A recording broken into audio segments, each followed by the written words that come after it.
Okay, so I'm going to share my screen and get ready for our exciting day.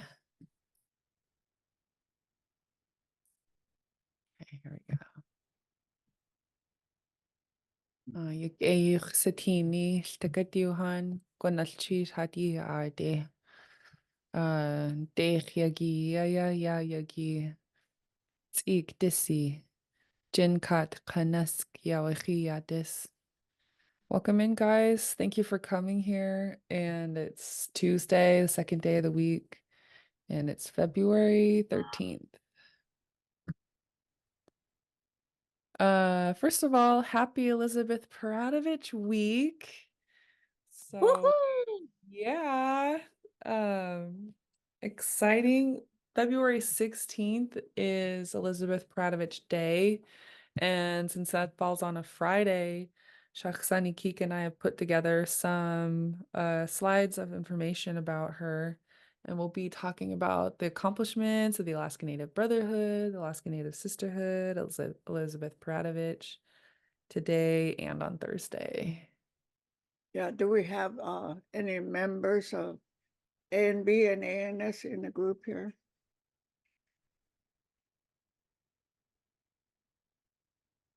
I'm not seeing any head nods. We'll have to recruit you. Yeah.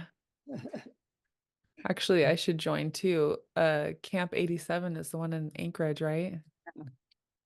Okay. I don't really understand, like, what would you do if you joined? I've been getting some text messages and emails from the A and B here. Oh, cool. Curious about it, yeah. Yeah. Well, you're gonna find out a lot because we're looking at the history and but I think the work goes on. It's an organization. There's none like it anywhere. It's an organization that was developed by the Tlingit men, 12 men. So that's what we're going to hear today. So questions as we go along. Is that all right? Yeah. You Okay. guys good with that? Yeah. Okay. So this is cool. Oops, I'm sorry. Put your notes away and get your hearing aids tuned up. Here we go. Tune him up. Anna, this is cool. I was wondering if you could put that YouTube link so that Carrie, I believe her name was, so that she could press on it and watch our past. I was private messaging her, telling her that it's available, but I don't have the link with me. Okay, yeah, let me do that. Thank you. You're welcome. So if you go into click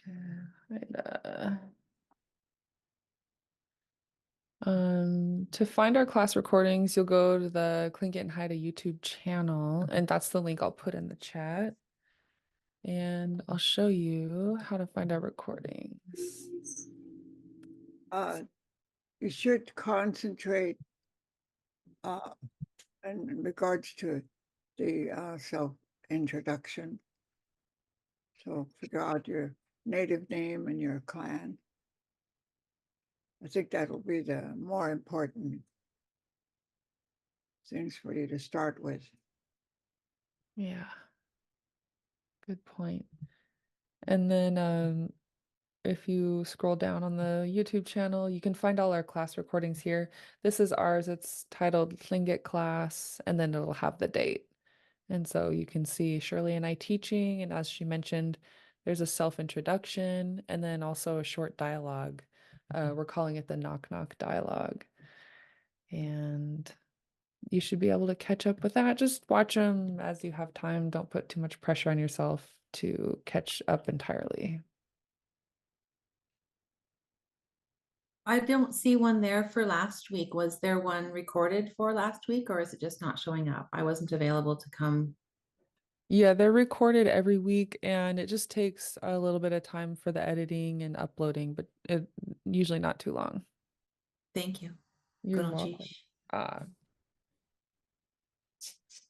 So back to Elizabeth Pradovich week, we'll be talking about the history of the Alaska Native Brotherhood and the Alaska Native Sisterhood. And I'm going to take you through a few resources that are, if you're just starting to learn about the ANB and ANS, we recommend these. And the first one is the ANB and ANS website, and I'll put these in the chat. The ANB ANS website has their officers listed, conventions. You can look up their news and events, see what they've been up to. There's a document library where you can scroll through and find mostly MOUs, Memorandum of Understanding. But there's also an article in here that I'll add that we like to share, Lingit Protocols by Dr. Walter Soboleff. So that really good article can be found here on this page. And so I'll drop these in the chat. Here's our first one. Next one I wanted to share is the article. And so put this in the chat as well. And this is just for you to read on your own time outside of class, just if you want to learn more. Thank you. You're welcome. The Alaska Native Reader is this book. It's edited by Maria Shaw Williams. And the link I included here is just an Amazon link for you to purchase it if you're interested. This is a good read. And the chapter on the Alaska Native Brotherhood is under the chapter Alaska Native Solidarity. So it's a good chapter because it talks about how the ANB fit into the statewide picture of Alaska Natives organizing to advance our civil rights. Here's a book called The Native Brotherhoods. Shirley's going to share some quotes from this book, and it's called The Native Brotherhoods, Modern Intertribal Organizations on the Northwest Coast, and it's by Philip Drucker. So I'll include a link to the Amazon in case you want to buy it. And then the last one I'm going to include is this book. I put an image of the cover on this slide, and it's called A Dangerous Idea, and it's written by Peter Metcalf. This book was republished. Its original title was, what was it, Shirley? Swords? Shield and Swords. Shield and Swords, yeah. And so if you're looking for a copy in print, this is the title it will be under now, A Dangerous Idea. You might look for Peter Metcalf. Okay. Yeah, Peter Metcalf.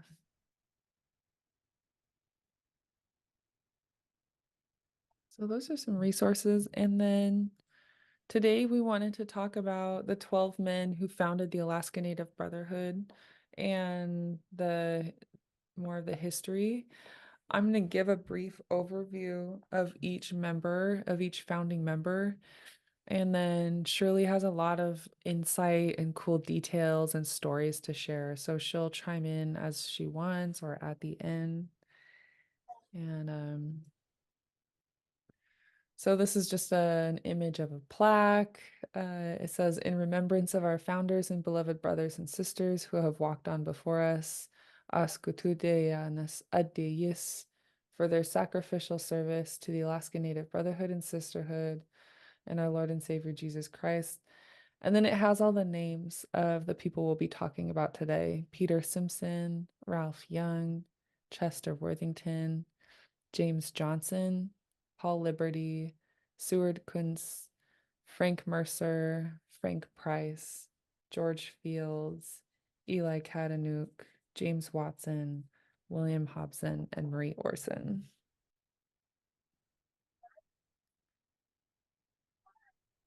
A couple of things we wanted to share are in the beginning about how the organization began. And so the Alaska Native Brotherhood and Alaska Native Sisterhood are Native organizations. As Shirley mentioned before, they're unique, they're self-sufficient. So in the beginnings, there were no grants. The founders were young and educated, and their first meeting place was a village school in Juneau, Alaska in 1912. Um, you'll see this in the following slides, but there were a lot of Raven moiety people in amongst the 12 people who founded the A&B. So Shirley and I were talking, and we thought maybe the men were not so much thinking about having balance between the moieties, but more on people's personal interests and what they could bring to the A&B.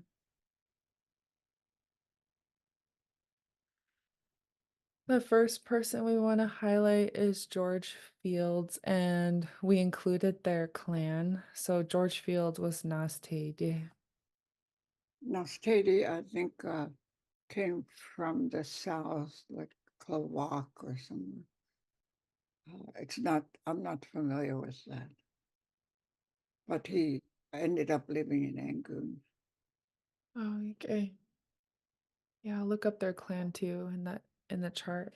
I'm not familiar with them either. Next person is Seward Kuntz. He was Tlinede. Raven, This is a Raven clan, yeah. Also Eli Katanuk, Tlinede. yeah. He No. was he was an orphan in Angoon, and there was um, a lot of sickness. And the people that took him in couldn't care for him, so they sent him to school in Sitka, where he lived and became educated. When he grew up, he learned to play the violin in the process and lived in New York. He played in the New York Symphony Oh. and was a stage actor. But he was involved in this. He was here to be involved with that. So the picture they show is of him as a stage actor in costume. The picture of him in his regalia. No, he's in his costume, stage costume. I think it's Oh, yeah. huh.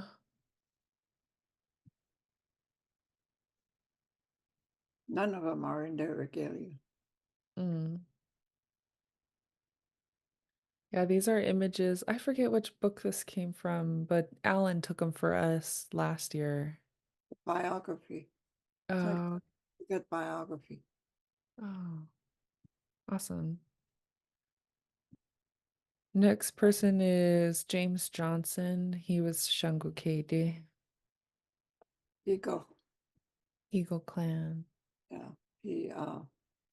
He was one of the 12 that didn't have the same amount of education as the younger men, but he was an outstanding leader before being involved in this organization. So he really brought a lot of good leadership into the group. That family that came from him became great leaders. It seems to be like passed on from generation to generation. So Yeah, is he related to Chief Johnson that has a totem pole in Ketchikan? I don't know, but I think he did live down there. And then there's also a young 30-something, 40-something artist out of Juneau named James Johnson. I wonder if he's also related. Could be a lot of the relatives also was in cake. Oh, okay. Those people became outstanding leaders too. So, Yeah, I think James Johnson is excuse me, Doc Lloydie. no, he's younger Katie.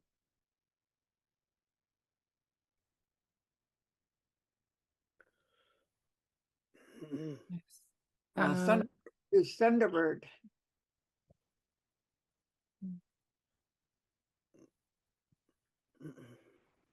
I went so to school with him, and then I also saw him at the Santa Fe Indian Market this last year.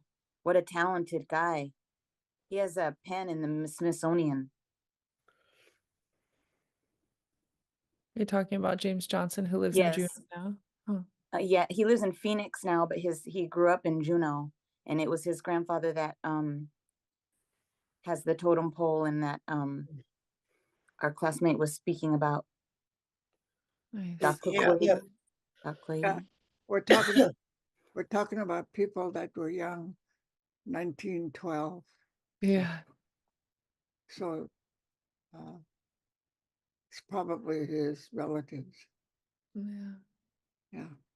I love that how we can hear a name and say, oh, are they related to the great grandchild, who's our age now, and how we can connect the dots. It's really interesting.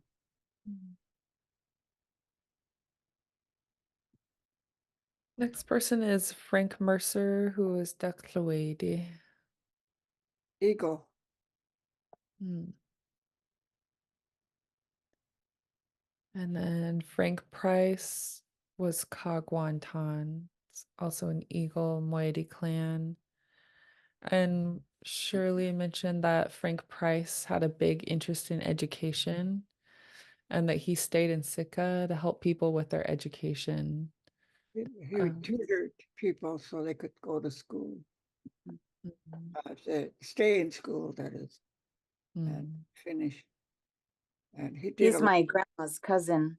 Yeah. That Oh, My whole grandma. that whole Price family is still very involved in education. There were two of the Price family members that were teachers at Wendler. And Oh, all I know about right now, but Mm. That's yeah, awesome. that was Frank Price is my grandma's cousin, and I think maybe his sons um just randomly. So it was, anyways, that's great. Yeah.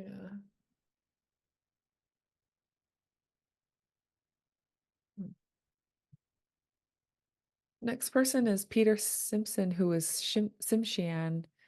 And he's well known for one of his quotes, but he was the one who helped the young men organize the way they wanted. He was very sharp. He was very highly accepted by the Tlingit people and was the advisor for several years.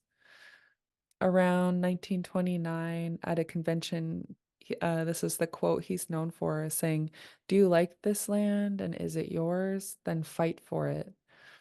And so this is when the battle began to sue the government over land rights.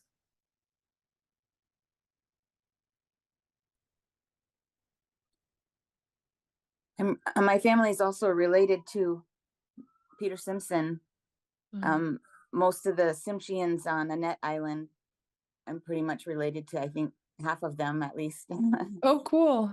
Yeah, so I'm learning my family tree a little bit later, but it's really great to have people like selfless people like Peter Simpson when he had really nothing to gain personally with the land because he couldn't own anything in Alaska, but to help, us and our ancestors to fight for our land. I mean, what a great person. Yeah. Yeah. And this is at a time when Alaska Native people were not considered citizens of the United States, didn't have access to education, weren't allowed in schools, were discriminated against overtly. And so I it took a read lot of courage. I And read they he also owned one of the first lumber mills or lumber industries down by Ketchikan. Native American owned. But Yeah. anyways, what a selfless person. We're so lucky that he came to help our people. Yeah. Shirley, did you have a comment? Yeah, I think Peter Simpson gave a lot of information and must have been very encouraging to the young men. And like you said, he had nothing to gain from it, but he wanted to see success. And so the whole idea of the Alaska Native Brotherhood organization, I don't think it was called Alaska Native Brotherhood right away. I don't know when the name came up.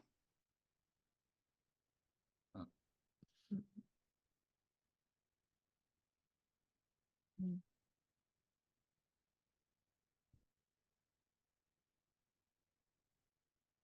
Yeah, we'll have to look at that. Next person is James Watson, who is Inede Raven. Raven. Chester Worthington was Nanya Ai. Ralph Young was Kagwantan. Ralph Young was from Huna. And when his family found out about the school, they wanted him to be sure and get in on the education. So they had to travel by canoes at that time. Mm. So they took him down to Sitka from Huna. Mm. And put him into school. On their return trip, a big storm came up and all of his relatives were gone. He never came back to him. But he was very, very involved with A and B for the rest of his life. Chester Worthington, apparently, as far as I know, he some Clinkets got cut off because of the Canadian border, like as we know today. Then that he must have been one of those. So some people are confused about whether he's Tlingit or Canadian Tsimshian. Oh. But he has a native name, native clan. And he was the oldest of the 12 men.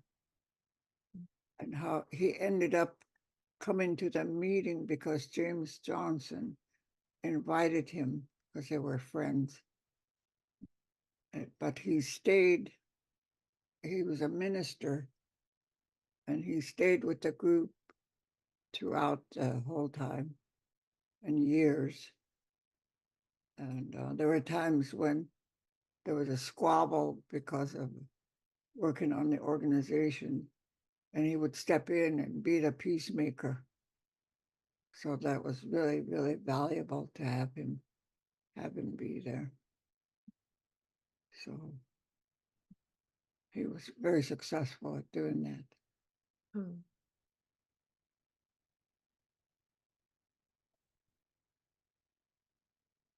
They decided to have a meeting in Juneau, Mm. 1912. Uh-huh. Yeah. They all traveled to Juneau. Mm.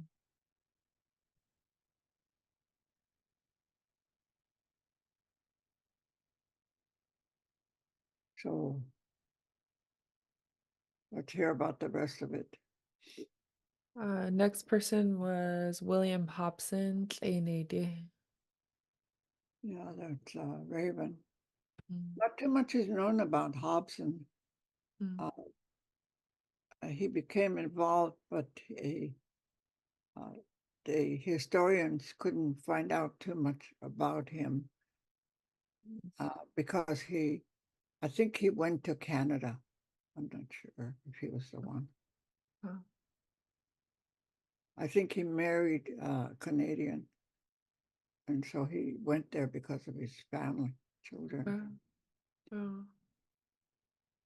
Yeah, in this picture, he's sitting with a young girl. Maybe his daughter.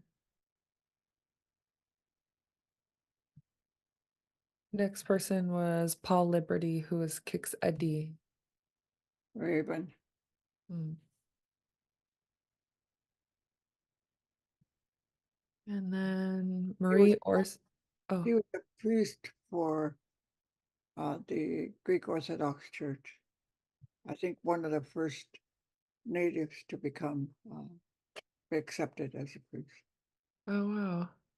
So there's a picture there, I think, of him in his priestly clothes.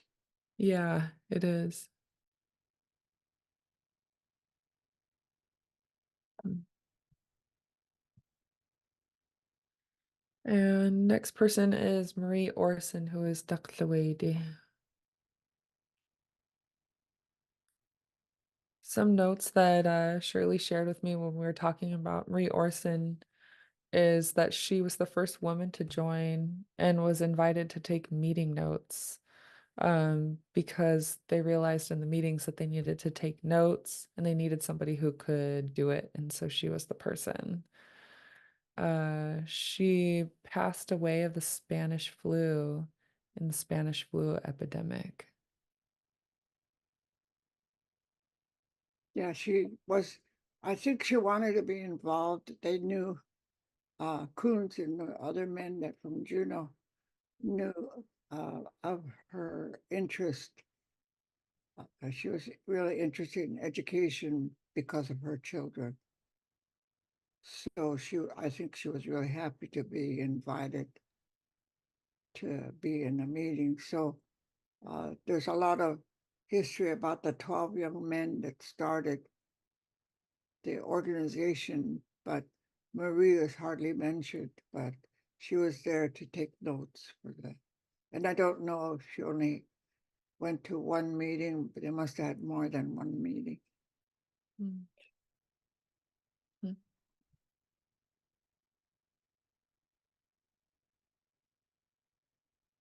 Mm. Some of the motivations we talked about for the A and B to organize were that in 1887, Congress passed a law stipulating that land and property ownership required US citizenship. And this excluded Alaska Natives who were not automatically granted citizenship. For a Native person in that time to become a citizen, the process was subjective to the individual's interpretation. So it was for example, you would have to have 5 white people sign for you saying that you no longer spoke your language, that you didn't participate in ceremony. And so it was extremely difficult. And That you didn't live in the village. That was a big one. oh, Getting out of the village was a big plus. oh my gosh. Yeah. Yeah. In Sitka, that was only a line. So we stepped over the line and built a house on the other side. Oh, really? Yeah, and the 5 people that signed for you had to testify that you had curtains in your window and that you had rugs on the floor Mm. and that you cooked your food in pots Huh. instead of barbecuing outside. Oh, yeah, that's wild. To fight back on some of this discrimination, the Alaska Native Brotherhood founders reasoned that education was the key. And so initially, the Tlingit language was banned from the A and B rules in order to learn English to gain citizenship. And the colonizers made it extremely difficult for Native people to become US citizens.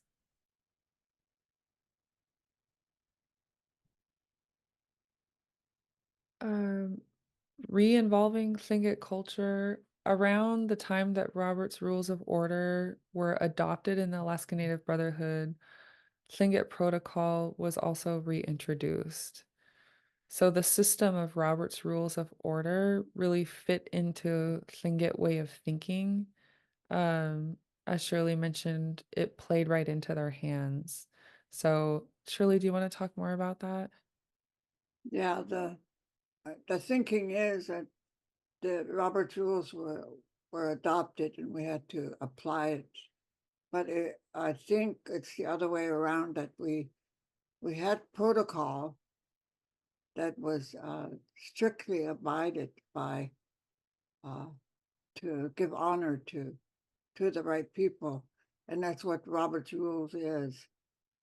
So they said, hey, this really fits in with what we like, so I can imagine that that was part of the thinking in adopting Robert's rules to be used. It's Yeah. still very, very strictly used in the Alaska Native Brotherhood and Sisterhood. Mm. That's a really organized system for keeping meetings in order as far as taking turns to talk, making sure that you follow your agenda. James C. Johnson, Peter Simpson, and Chester Worthington became involved, and they were a little bit older than a lot of the other men who founded the A&B. They ended up taking on an uncle role, and the young men came to realize that Tlingit language and protocol were important to the Alaska Native Brotherhood. So just thinking about the historical context, people are trying to learn English and fight for their rights, fight for citizenship, and gain education. And so, in a way, they're assimilating into um, immigrant culture, but now they're realizing the value of Tlingit language and protocol um, and its importance in the A&B. Say a So, little more about that. Could you say a little bit more about why it's important? Was it just to resist assimilation? They saw that happening. Shirley, do you have a comment on it? What was it? The question was the Alaska Native Brotherhood founders um, realizing that importance of Tlingit language and culture and protocol to the Alaska Native Brotherhood. I think they realized that the uncles that were responsible for raising their nephews and teaching them everything was really important. And if they did that, then the Tlingit language would also be included. So then I think they came to the realization that that would be an important part of the A&B organization.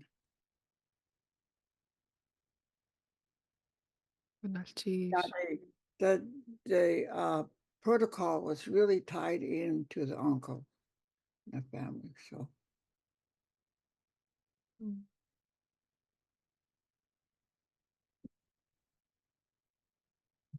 Thank you. I heard that my ancestors' uncle was Chief Shakes. wow. Talk about a big historical figure. Hmm. Yeah, I heard about him when I was little too. What was he famous for? I'm not familiar. Well, he became famous. He had a tribal house in Wrangell, Uh-huh.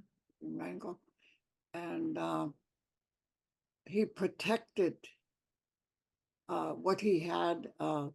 He had some carved totems, and he had the house, Chief Shake's house, had a design on it, and also something that became famous for a crazy reason. There was a pole that was called a shame pole by the Clinkets. Oh, If somebody is in debt to you and they don't pay and they don't come forth and say, I'm going to take care of it, but I need time or something.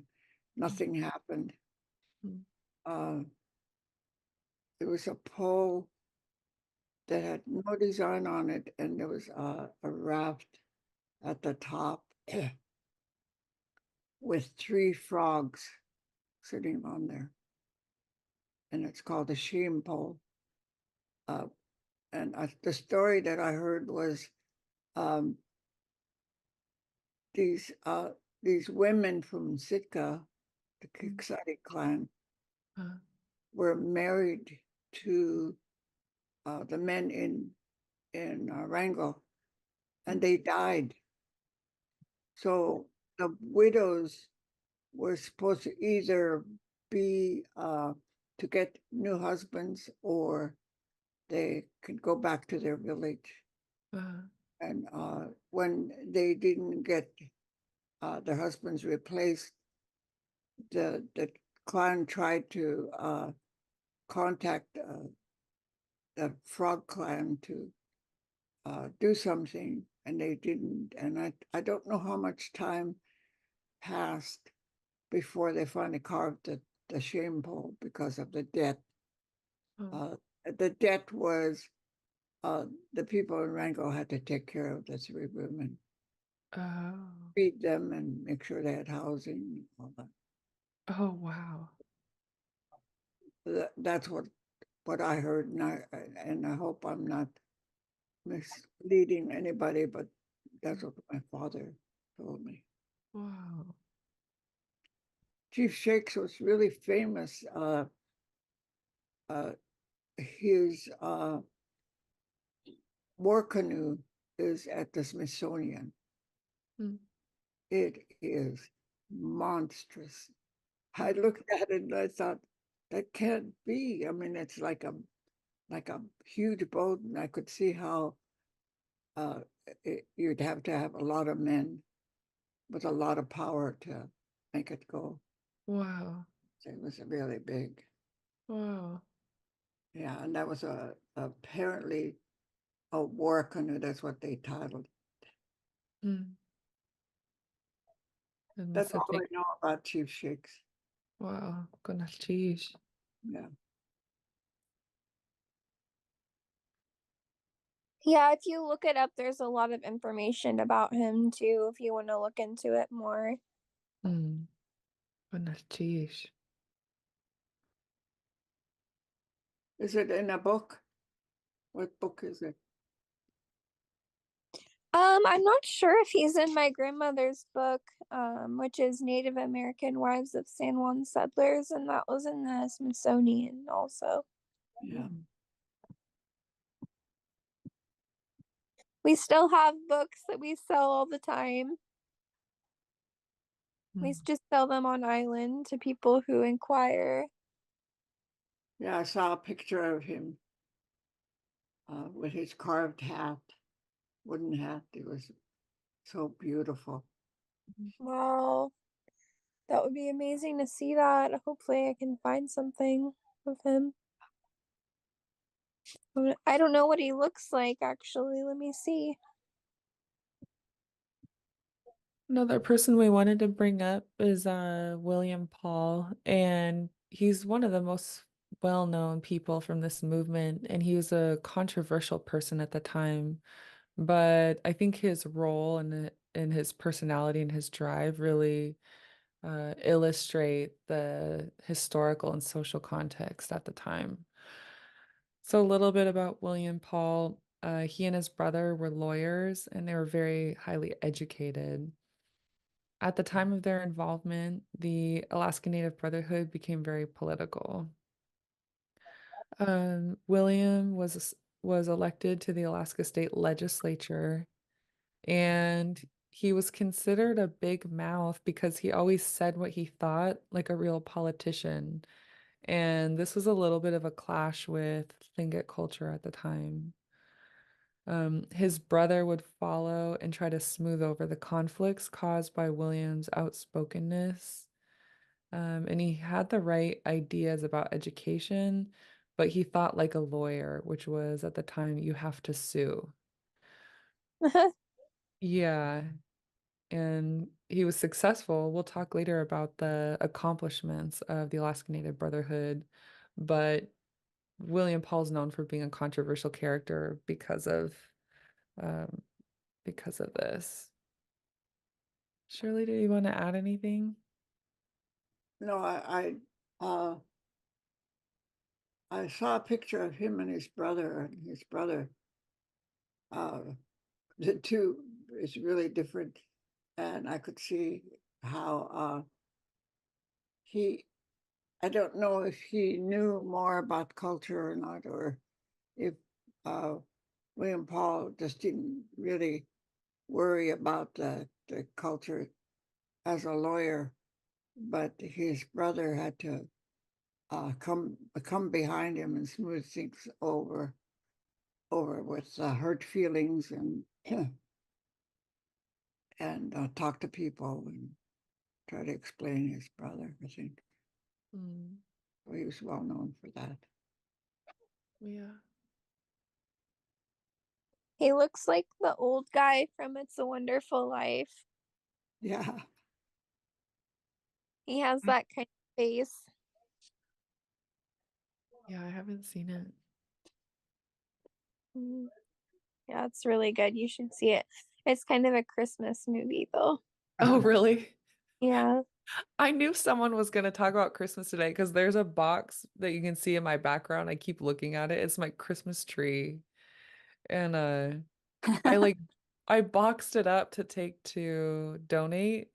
And then right before Christmas, I was like, I don't know if I should donate that. If I do, does it mean I don't like Christmas? I overthought it. And it's still sitting in a box in my background.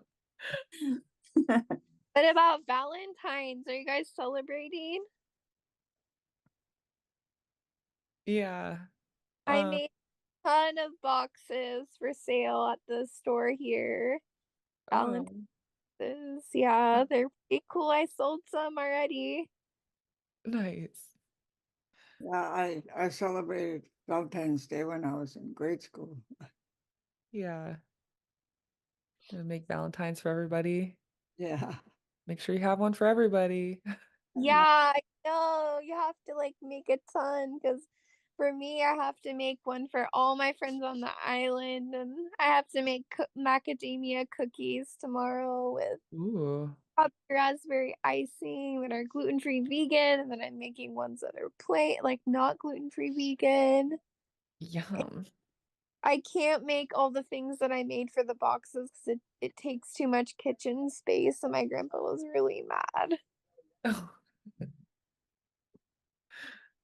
Um, so did anybody want to add anything about the founders or any other a few of you chimed in with questions and comments. It was really cool to hear your perspectives and insight. Is there anything else you guys wanted to add? I had a question. This is Kua. Uh, So when you're talking about the 13 people, were they primarily meeting in Juneau or where were the meetings taking place?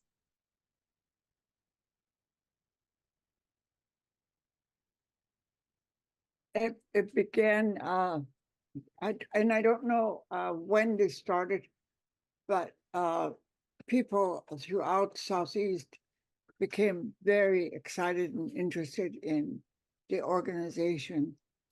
So the men were, I think they probably were involved in helping different villages to organize and how to run the meetings um, and what it takes to be a member.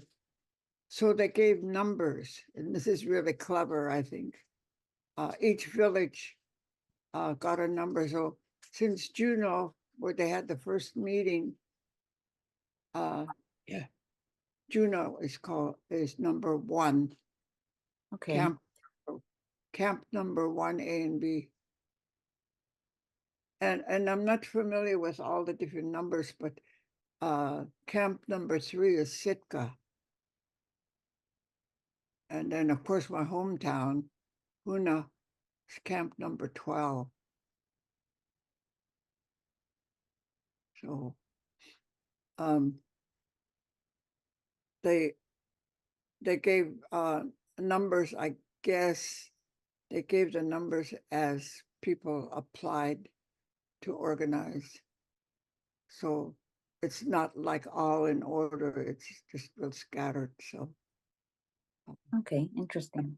not familiar with all of them. Shuts kind of key. Yeah, you speak and you stand up and say, my name is so-and-so, I'm from camp 12 in Hoona. So that was part of your introduction. Oh, interesting. Thank you. I was wondering if I could ask a question about the Christian background of the A and B. I think that's one of the hangups I might have about joining. Just kind of like on the plaque, and I know there's other pretty overt Christian themes through this organization, and I'm wondering if you could say a little bit more about that. As far as I know, they start their meeting asking for a blessing. I think that's all. And their song, Onward Christian Soldiers, their theme song. But it's not a religious meeting. And they don't require you to be of any church member. I don't think that's part of it at all. I'm looking at this slide that Nila Toka just put up. Yeah, I just pulled up this slide from Shirley's associate Marvin Adams, is that right? Yeah. And he shared, so he put together a presentation on the A and B and ANS to speak at Professor Willie Hensley's class. And some of his notes were the Alaska Native Brotherhood organization was founded on Christian principles. In 1912, the Presbyterian Church was very helpful to the founding fathers and gave guidance and moral support. That was a really interesting. They just came to Juneau for a apology. I'm not sure if you heard what happened. That was in September, October. But they just came to make a formal apology for the racist closure of the of Walter Sobolov's church here in Juneau. Nice. Yeah, that's pretty common in Alaska right now. A lot of churches are coming forward as part of their goal to be included in the racial healing. We wouldn't call it reconciliation, but racial healing from the negative impacts of colonization on our peoples. Other notes on the slide were the influence is still present today as A and B ANS Grand Camp conventions begin with a prayer and the battle song that Shirley mentioned, Onward Christian Soldiers. And then the church was very helpful in providing education to Alaska Natives during these very bad times. So the role of the church is very interesting if you think about when it comes to language documentation, social justice, civil rights. I think as a person in my generation, there's a lot of anger toward the church for the harm that was done to our grandparents when they were just defenseless little children in boarding schools. The United States was the federal government was very systematic about eliminating our languages and our culture, trying to separate us from our lands, because what they wanted was our land. So when I was growing up, I had a lot of anger about the church because the harm that I saw in my family stemmed from harm that was done to my grandparents when they were just children in the hands of the church and in the government's education system. And it's not, for me, the more I learn, it's not a clear black and white, I love the church, I hate the church. Uh, it's, I'm learning that there are a lot of pieces to it. Um, Jules Jete was a priest who was, so my region was colonized, missionized by the Catholics. And so he was a Catholic priest. And on the one hand, the Catholic Church outlawed or banned our stick dance or our ceremonial potlatch. On the other hand, we had Catholic priests helping document our language. So they were also crucial in keeping the intergenerational transmission of our languages going. I think that's as much as I'll share now. I mean, that's just my perspective. Does anybody else want to share? Oh, yeah. Yeah. Uh, mm. Oh, first, fossil check at Johan Netga today. I say, Ashik, gonna sheesh. It's good to see your face, Grandma. One thing I would add is that it does really vary camp by camp. So for the Anchorage camps and the Juneau camps, they've all passed resolutions, not only disallowing discrimination based off of gender and sexual orientation, they've actually passed resolutions affirming their support for it. And there's been other resolutions that have been passed at Grand Camp about this role. And so I would really encourage folks to actually go talk to their local camp presidents or camp members about it.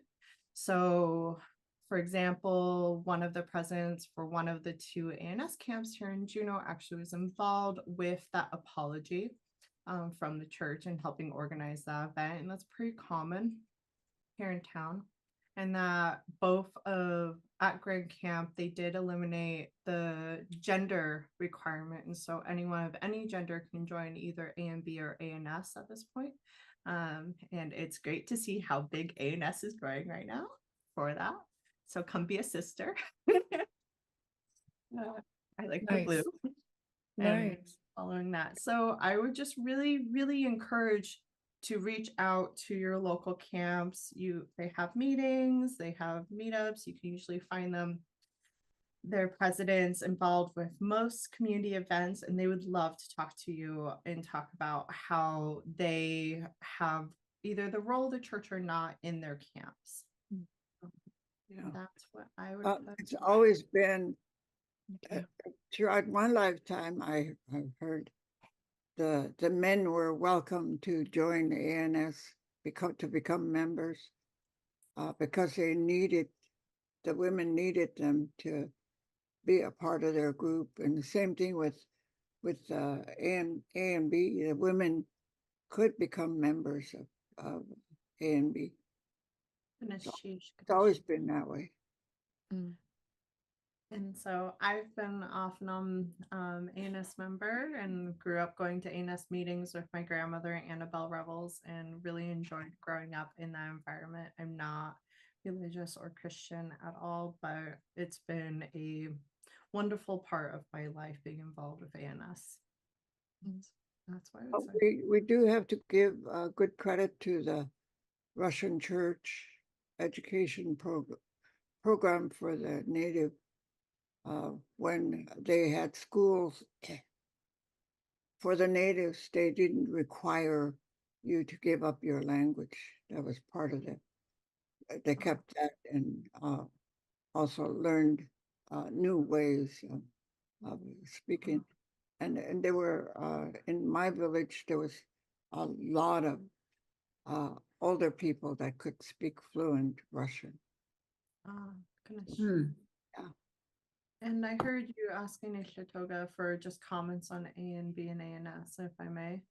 Oh, yeah, of course. Yeah, so I think something that's really important to recognize about A and B and ANS is the timeline of where it appears in the larger body of Alaska Native law.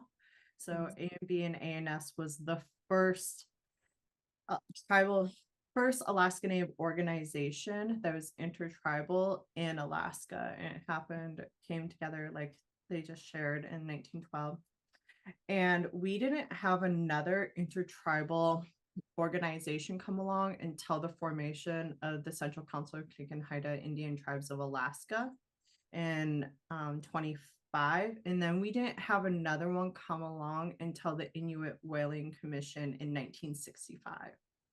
And so many of our intertribal models that we use today, such as AFN, if you read or watch documentaries about AFN, it's a one-for-one model based off of A and B and ANS. And if you watch the documentaries and read the books by various folks, they even talk about how for a while it was active debating whether or not A and B and ANS should actually just be the statewide model. And because of some fear that it might end up being too Shinken, Haida, and Tsimshian dominated, they took the A and B ANS model and turned it into AFN, and how we've continued to actually use this throughout as models. I grew up knowing Robert's Rules of Order by the time I was 4 or 5 years old. It's used on all the boards I'm on, every ANCSA corporation board, all of our nonprofits.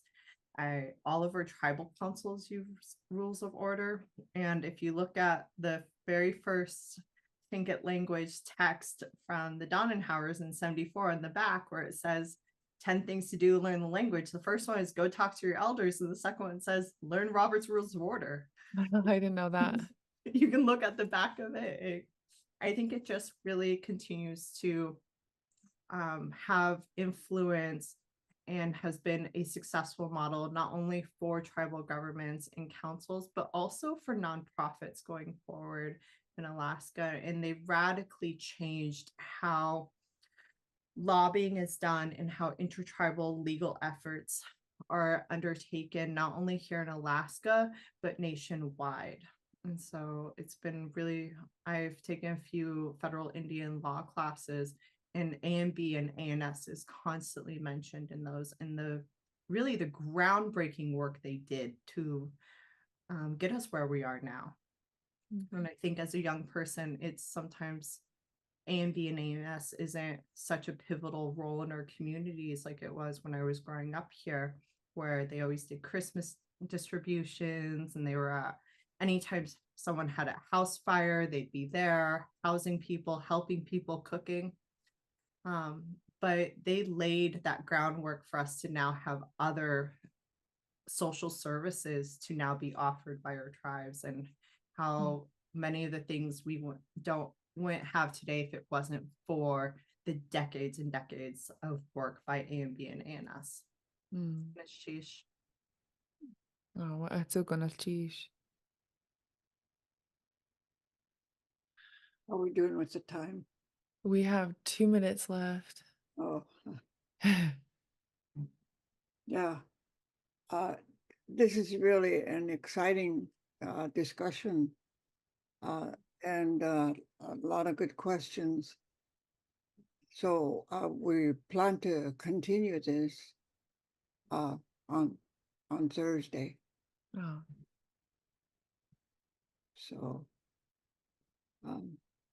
we still have a lot to talk about and accomplishments. So. yeah. Exciting. Thanks for everybody who asked good questions and shared today. And we're happy to be celebrating Elizabeth Peradovich week with you. And we'll see you guys next class. Will be Thursday, same time, same link. Gunaf Chish. Ganas Chish. Yeah. Ah, yeah, Ganache, Suye Quasatin, okay. Ganache.